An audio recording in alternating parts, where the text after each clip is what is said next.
Située à l'articulation des agglomérations lyonnaises et genevoises, la ville de Bourg-en-Bresse constitue un véritable pôle d'équilibre de la région Auvergne-Rhône-Alpes.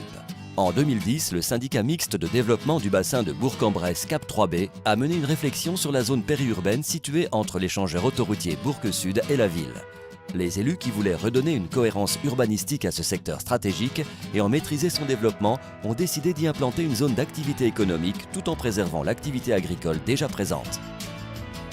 Il y avait à la fois une volonté de maîtriser le développement de ce lieu et puis il y avait une stratégie défensive aussi de ne pas vouloir laisser faire parce qu'on était un peu dans une situation de laisser faire. Il y avait une volonté politique de faire de l'agriculture dans ce secteur une véritable composante du développement de notre économie. Pour mener à bien ce projet, il a fallu mettre en place un certain nombre d'outils et définir une stratégie.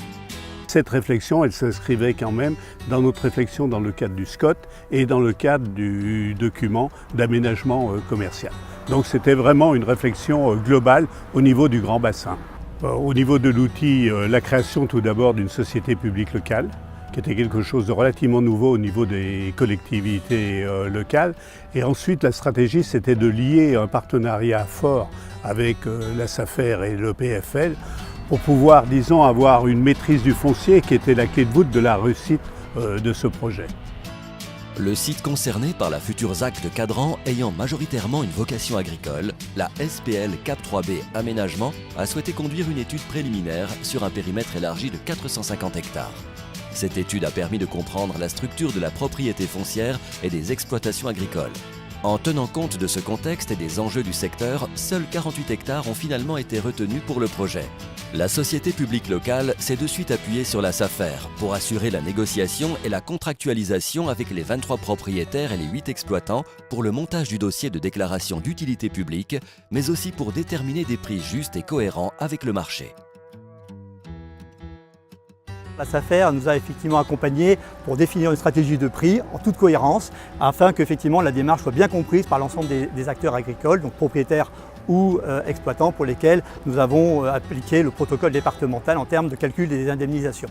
Donc c'est effectivement important que la SAFER nous accompagne. Ils ont pu par ailleurs accompagner un certain nombre d'exploitants dans la recherche de terrains complémentaires pour lesquels ils avaient été dessaisis dans le cadre de ce parc d'activité.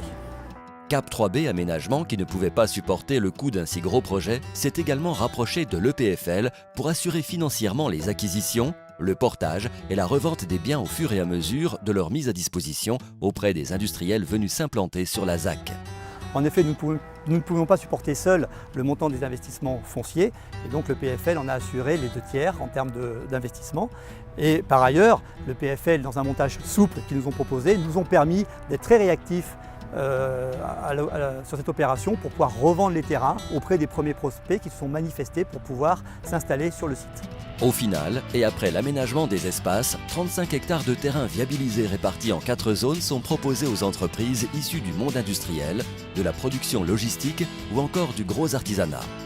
Si 2 sociétés ont déjà pu s'installer, la totalité de la zone d'activité du Cadran sera entièrement disponible au second semestre 2019. Il est évident que l'aide apportée à Cap 3B Aménagement par la SAFER et l'EPFL fut essentielle dans la réussite de ce projet pour lequel la maîtrise foncière n'aura pris que 3 ans. Grâce à ces 2 entités complémentaires, la maîtrise foncière s'est déroulée dans un climat apaisé. Pour preuve, plus de 90% des surfaces ont été achetées à l'amiable. Une stratégie foncière qui doit servir d'exemple. Je crois qu'on peut dire qu'avec une volonté politique forte au départ, une stratégie clairement établie très tôt dans le cadre de cette opération, une SPL, un EPFL et une SAFER très complémentaires et surtout partenaires, nous avons tous les ingrédients pour dire que cette opération est une vraie réussite. C'est vrai que cette complémentarité et cette synergie des opérateurs mis au service du territoire ont contribué très fortement à la réussite de ce projet. Et d'ailleurs, depuis, ce travail partenarial a été repris par d'autres collectivités du territoire qui ont fait appel à la SAFER et à l'EPFL pour les accompagner dans leurs projets d'aménagement. On espère qu'avec notre travail de complémentarité, à nouveau, nous allons pouvoir assurer une véritable acceptation du projet sur le territoire et une maîtrise des prix et des délais de réalisation.